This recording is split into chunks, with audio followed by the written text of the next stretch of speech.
ਵੀਰ ਭਾਈ ਉੱਥੇ ਕਿ ਜਾਣ ਦੇ ਮੰਦਰ ਕੈਦ ਕਰ ਲੈਂਦੇ ਉਹ ਉੱਥੇ नहीं है और दिनों को पूछ लो जी ज़्यादा दिन ठीक है नहीं मैं नहीं मैं बस मंदिर ही कैच करना सरकार खड़े ने बस ਇੱਥੇ ਹੀ ਕਰੀ ਜਾਓ ਉਹ ਯਾਰ ਦੂਰ ਬਹੁਤ ਹੈ ਦੇਖੋ ਨਾ ਮੈਂ ਤਾਂ ਥੋੜਾ ਇੱਥੇ ਕੀ ਹੋਇਆ ਮੈਂ ਜਰਾ ਕੋ ਠਹਿਰ ਜਾ ਦੂਸਰੀ ਵਾਰੀ ਬਣਾ ਲੈਣਾ ਅੱਗੇ ਨਹੀਂ ਜਾਂਦਾ ਯਾਰ ਮੈਂ ਦੂਸਰੀ ਵਾਰੀ ਬਣਾ ਲੈਣਾ ਤੁਹਾਨੂੰ ਵਿੱਚ ਭੇਜ ਦਿਆਂ ਸਰਕਾਰ ਤਸ਼ਰੀਫ ਲੈ ਜਾਣੀ ਫਿਰ ਅੰਦਰ ਯਾਰ ਸਰਕਾਰ ਫਿਰ ਦੁਬਾਰਾ ਆਉਣਾ ਮੌਕਾ ਹੀ ਹੁੰਦਾ ਯਾਰ ਗਨੀਮਾ ਜਾਣਾ ਯਾਰ ਜਿੰਨੀ ਦੇਰ ਲੰਗਰ ਤਕਸੀਮ ਹੋਣਾ ਸਰਕਾਰਾਂ ਇੱਥੇ ਹੀ ਰਹਿਣਾ ਪਰਲੀ ਸਾਈਡ ਤੇ ਵੇਖੋ ਨਾ ਤੁਹਾਨੂੰ ਸਾਫ ਨਜ਼ਰ ਨਹੀਂ ਆਉਂਦੇ ਹੁਣ ਤੇ ਸਰਕਾਰ ਨੂੰ ਸਾਫ ਨਜ਼ਰ ਆਉਂਦੀ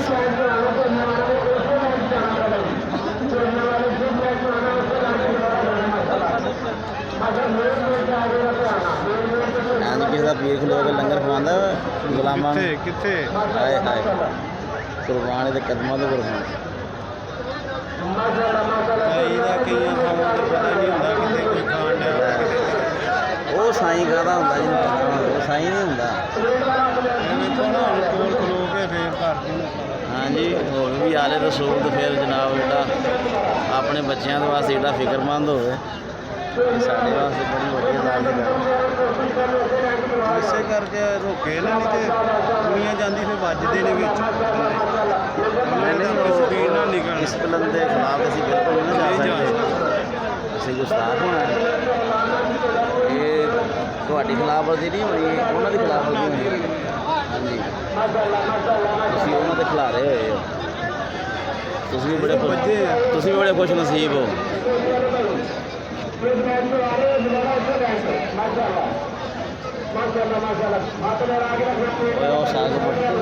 ਉਹ ਸਾਗ ਬੜੇ ਨਸੀਬ ਵਾਲੇ ਹੁੰਦੇ ਜਿਹਦਾ ਮਾਲਕ ਕਿਤੇ ਇੱਧਰ ਆ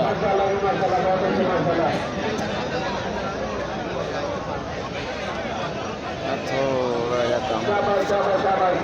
ਲੰਗਰ ਦਾ ਕਰਕੇ ਆ ਨਾ ਅੱਛਾ ਲੰਗਰ ਕੀ ਚਾਵਲ ਦਾਲ ਤੇ ਰੋਟੀ ਸੀ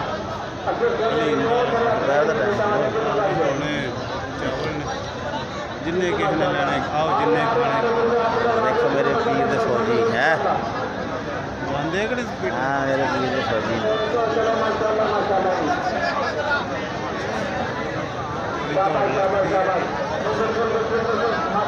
क्या बात ਇਹ ਜਦੋਂ ਇਹ ਤਾਂ ਸਾਰੀ ਇਹਦੇ ਵਿੱਚ ਵੀ ਆ ਜਾਣੀ ਮਹਿਫਲ 'ਚ ਸਾਰਾ ਕੁਝ ਉਹਦੇ 'ਚ ਸਭ ਕਲੀਅਰ ਆਉਂਦਾ ਜਿਹੜੀ ਕੈਚ ਅਸੀਂ ਕਰਕੇ ਖੜਨੀ ਹੈ ਨਾ ਉਹਦਾ ਸਾਨੂੰ ਚਸ ਵੱਖਰਾ ਹੋਣਾ ਅਸੀਂ ਨਾ ਆਪਣਾ ਹੱਥ ਬਣਾਈ ਹੁੰਦਾ ਨਾ ਅੱਗੇ ਜਾ ਮੈਂ ਇਹ ਗੱਲ ਕੀਤੀ ਕਿ ਮੈਨੂੰ ਇੱਥੇ ਤੱਕ ਜਾਣ ਦਿਓ ਯਾਰ ਮੈਨੂੰ ਕਿੰਨੇ ਜਾਣਦਾ ਨਹੀਂ ਮੈਂ ਜਿੱਥੇ ਮੁਲਾਜ਼ਮ ਜੀ ਖੜੇ ਇਹ ਪਿੱਛੇ ਖਲੋ ਜਾਣਾ ਸਾਹਮਣੇ ਜਾਣ ਦੀ ਜ਼ਰੂਰਤ ਨਹੀਂ ਨਾ ਸਾਡੇ ਕੋਲ सामने मिला ही जा रहा है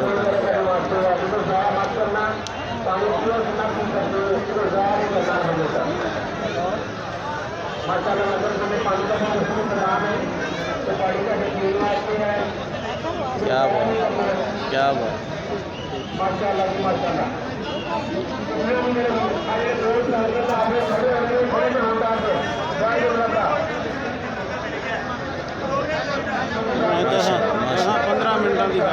ਇਹ ਲੰਗਰ ਖਿਲਾਇਆ ਜਾ ਰਿਹਾ ਜਨਾਬ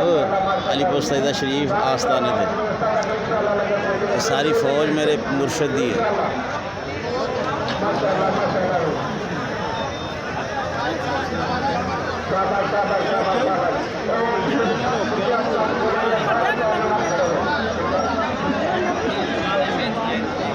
ਸਾਨੂੰ ਨਹੀਂ ਪਤਾ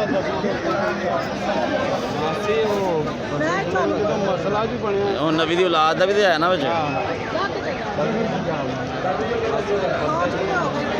ਅੰਮਾ ਜੀ ਤੁਹਾਡੀ ਗੱਲ ਬੰਦੇ ਨੇ ਉਹ ਦੌੜੇ ਭੱਜੇ ਫਿਰਦੇ ਵੇਖੋ ਲੰਗਰ ਖਾਣ ਵਾਸਤੇ ਜਿਹੜਾ ਤੋਂ ਵਿੱਚ ਵੱਜ ਗਿਆ ਤੁਹਾਡੇ ਤੁਹਾਨੂੰ ਕੱਢ ਲੱਗੀ ਉਹ ਫਿਰ ਮੁਰਸ਼ਦ ਨਾਰਾਜ਼ ਹੋਣਗੇ ਨਾ ਅੱਗੇ ਜਾਣ ਦਿੱਤਾ ਉਹ ਮੈਂ ਬੰਦਾ ਹੋ ਕੇ ਨਹੀਂ ਜਾਣ ਲਿਆ ਅੱਗੇ ਉਹ ਇਹਨਾਂ ਨੂੰ ਸਾਈਡ ਤੇ हजूर जास नहीं यार बाइक मतलब बेसी अपनी कादरी यार पीछे वापस भी ला लो यार तुम्हें पता जी कि सारे खलोते हैं यार मेहरबानी नहीं जानते ना तो बड़ी स्पीड ਨਾਲ ਜਾਣਾ तो पहले कैसे ना जान दिया ਨਹੀਂ ਉਹਦੇ ਨਾਲ ਉਹਦਾ ਭਰਾ ਫੋਟ ਹੋ ਗਿਆ ਇਹਦਾ ਨਾਂ ਹੋਇਆ ਹੁਣ ਇਹਦਾ ਭਰਾ ਹਾਂ ਇਹਦਾ ਬੁੱਢੀ ਦਾ ਭਰਾ ਫੋਟ ਹੋ ਗਿਆ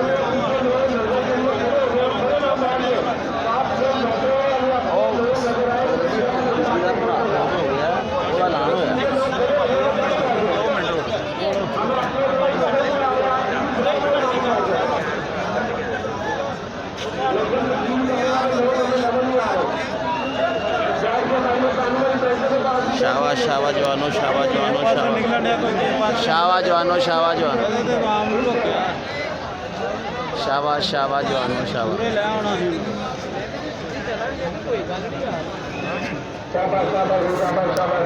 ਸਰਕਾਰ ਉੱਥੇ ਬੈਠੇ ਨੇ ਮਤਲਬ ਤੁਹਾਡੇ ਨੂੰ ਨਾਰਾਜ਼ ਹੋਣ। ਨਾ ਨਹੀਂ ਉਹ ਇਸੇ ਦੀ ਬੀਬੀ ਨੂੰ ਕਹਿਣ ਹੈ ਨਾ ਕਿ ਸਿਰਫ 2 ਮਿੰਟ ਹੋ ਗਿਆ ਗੇਮ ਜਿਹੜੀ ਐਂਡ ਤੇ ਹੀ ਐਂਡ ਇਨਸ਼ਾਅੱਲਾ ਤੇ ਹੀ ਆ ਬਸ ਲੇਕਿਨ ਇੱਕ ਵਾਰੀ ਜਿੱਤੇ ਨੇ ਉਹਨਾਂ ਕੋ ਮੁੱਕਣਾ ਹੀ ਨਹੀਂ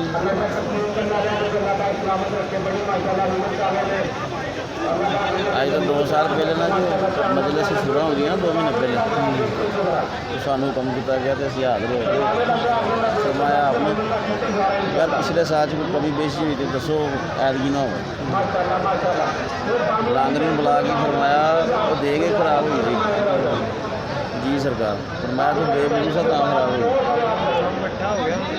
ਤੈਨੂੰ ਪਤਾ ਨਹੀਂ ਸੀ ਤੇਰਾ ਬੁੱਧ ਟੁੱਟ ਗਿਆ ਤਾਂ ਬੁੱਧ ਕਰਨਾ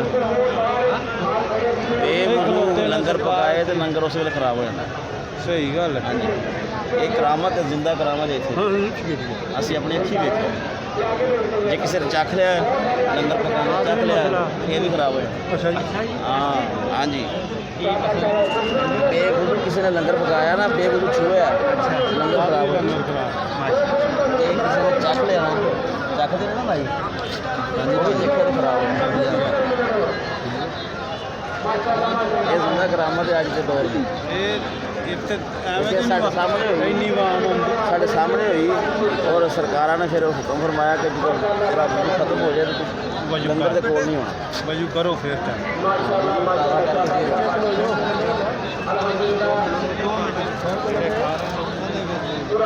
ਖਾਣ ਵਾਲੇ ਕਰਨ ਜੀ ਉਹਨਾਂ ਦੇ ਇਹ ਨੰਗਾਇਆ ਇੱਧਰੋਂ। ਲੇਕਿਨ ਆਸਤਾਨ ਵਿੱਚ ਲੰਗਰ ਪਕਣਾ ਨਾ ਉਹ ਪਕਾਉਣ ਦਾ ਉਹ ਬੇਬੁਝੂ ਨਹੀਂ ਪਕਣਾ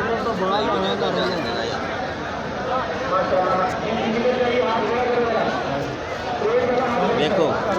ਐਂ ਕਿਸੇ ਆਸਤਾਨ ਦੇ ਫੌਜੀ ਨਾਲ ਦੇਖੇ ਇੰਨੀ ਮਖਲੂਕ ਹੈ ਤੇ ਕੋਈ ਬੰਦਾ ਦੱਸਿਓ ਕਿ ਜਿਹੜਾ ਕਦੇ ਮੈਨੂੰ ਨਹੀਂ ਮਿਲਿਆ ਲਿਆ ਨਹੀਂ ਹਰ ਇੱਕ ਬੰਦੇ ਨੂੰ। ਇਹ ਜ਼ਿੰਦਾ ਕਰਾਮਤ ਹੈ ਹਰ ਇੱਕ ਦੇ ਵਿੱਚ ਮੈਂ ਆਪਣੇ ਵੱਡੇ ਭਾਈ ਨੂੰ ਪਿਛਲੇ ਸਾਲ ਫਿਰ ਛੱਡ ਕੇ ਜਾਂਦੇ ਉੱਥੇ ਰੱਖ ਵੱਡਾ ਭਾਈ ਹੈ ਜੀ ਮੇਰਾ ਤੁਹਾਡੀ ਮਤਲਬ ਖਾ ਵੀ ਲਿਆ ਤੇ ਮੈਂ ਕਿਹਾ ਹਾਂ ਯਾਰ ਤੈਨੂੰ ਮੈਂ ਮੁਰਸ਼ਦ ਖਾਨੇ ਖੜਾਵਾਂ ਆਂਦਾ ਯਾਰ ਤੂੰ ਹੋਇਆ ਬਸ ਠੀਕ ਹੈ ਸਲਾਮ ਆ ਗਈ ਮੈਂ ਨਹੀਂ ਚੱਲ ਤੇ ਸਹੀ ਇੱਥੇ ਆਏ ਤੇ ਇਹੀ ਟਾਈਮ ਲੰਗਰ ਦਾ ਟਾਈਮ ਹੋ ਗਿਆ ਭੁੱਖ ਨੂੰ ਬੜੀ ਲੱਗੀ ਜਾ ਕੇ ਯਾਰ ਰੋਟੀ ਕਿੱਥੋਂ ਖਾਣੀ ਹੈ ਬਾਹਰੋਂ ਬਾਜ਼ਾਰੋਂ ਖਾ ਲਈਏ ਮੈਂ ਕਿਹਾ ਜੇ ਬਾਜ਼ਾਰੋਂ ਖਾਣੀ ਸੀ ਤੇ ਫਿਰ ਉੱਥੇ ਰਹਿਣਾ ਘਰ ਹੀ ਖਾ ਲੈਣੀ ਆਂਦਾ ਫਿਰ ਹੁਣ ਕੀ ਕਰੀਏ ਇੰਨੀ ਦੁਨੀਆ ਮੈਂ ਕਿਹਾ ਤੂੰ ਇੱਥੇ ਬਹਿ ਸਹੀ ਆ ਜਾ ਉਹ 2 ਮਿੰਟਾਂ ਦੇ ਅੰਦਰ ਅੰਦਰ ਲੰਗਰ ਆ ਗਿਆ ਤੇ ਜਦੋਂ ਲੰਗਰ ਆਇਆ ਤੇ ਕਹਿੰਦਾ ਆਹ ਕੀ ਕਰਾਂ ਇਹਦਾ ਹੁਣ ਮੈਂ ਭੁੱਖ ਤੇ ਬੜੀ ਲੱਗੀ ਹੈ ਮੈਂ ਕਿਹਾ ਖਾ ਤੇ ਹੋਰ ਮਿਲ ਜਾਏਗਾ ਉਹ 12 ਵਜੇ ਤੱਕ ਰਾਤ ਖਾਂਦਾ ਰਿਹਾ ਉਹ ਜਿੰਨਾ ਮਰਜ਼ੀ ਮੇਰਾ ਭਰਾ ਉਹਨੂੰ ਹੀ ਉਹ ਜਿਹੜਾ ਇੰਨਾ ਉਹ ਜਿਹੜਾ ਸੀ ਉਹ 12 ਵਜੇ ਤੱਕ ਖਾਂਦਾ ਰਿਹਾ ਮੁੱਕਾ ਨਹੀਂ ਸ਼ਾਮ ਰਾਤ ਦੇ 1 ਵਜ ਗਿਆ ਨਾ ਮੈਨੂੰ ਆਂਦਾ ਤੈਨੂੰ ਭੁੱਖ ਨਹੀਂ ਲੱਗੀ ਮੈਂ ਕਿਹਾ ਲੱਗੀ ਹੈ ਆਂਦਾ ਖਾਲਾ ਯਾਰ ਮੇਰੇ ਕੋਲ ਮੈਂ ਕਿਹਾ ਦੇਖਿਆ ਹੀ ਇਹਦੇ ਚ ਬਰਕਤ ਹੈ ਆਂਦਾ ਮਗਰ ਉਹਦੇ ਟਾਈਮ ਦਾ ਇੰਨਾ ਕੁ ਲੰਗਰ ਮੈਂ ਲੈ ਕੇ ਬੈਠਾ ਹਾਂ ਰਾਜੇ ਦਾ ਖਾ ਬੈਠਾ ਇਹ ਨਹੀਂ ਮੁੱਕਣ ਡਿਆ। ਮੈਂ ਕਹਿੰਦਾ ਤੂੰ ਆਖਿਆ ਕਿ ਅਸੀਂ ਥੋੜਾ ਸੁਭਾਨ ਅੱਲਾਹ ਦੇਖੋ ਲੰਗਰ ਭੇਜਦਾ ਇਹ ਪਿਛਲੇ ਸਾਲ ਦੀ ਕਰਾਮ ਉਹ ਅੱਜ ਵੀ ਨਾ ਲੋਕਾਂ ਨੂੰ ਦੱਸਦਾ ਫਿਰਦਾ ਕੋਈ ਅਲੀਪੁਰ ਸਈਦਾ ਸ਼ਰੀਫ ਅੱਜ ਵੀ ਕਰਾਮਤਾਂ ਹੁੰਦੀਆਂ ਜੀ ਇਹ ਬਰਾਮ ਉਹ ਆਂਦਾ ਇੰਨੀ ਦੁਨੀਆ ਆਉਂਦੀ ਇਸੇ ਵਾਰ ਕਿਉਂਕਿ ਅੱਜ ਕੱਲ੍ਹ ਸਿਰਫ ਕਾਰੋਬਾਰ ਰਹਿ ਗਿਆ ਕਰਾਮਤ ਕਿਤੇ ਨਜ਼ਰ ਨਹੀਂ ਆਉਂਦੀ ਲੋਕਾਂ ਨੂੰ ਨਹੀਂ ਆਉਂਦੀ 2 ਮਿੰਟ ਉਹ ਆਂਦਾ ਅਸੀਂ ਆਪਣੀ ਅੱਖੀਂ ਵੇਖ ਕੇ ਆਏ ਹਾਂ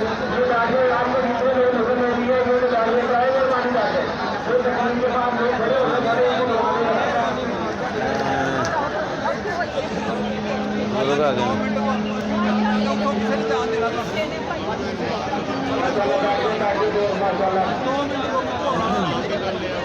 ਇੱਧਰ ਨੂੰ ਨਿਭਾ ਦੇ ਇੱਧਰ ਨੂੰ ਨਿਭਾ ਦੇ ਇੱਧਰ ਨੂੰ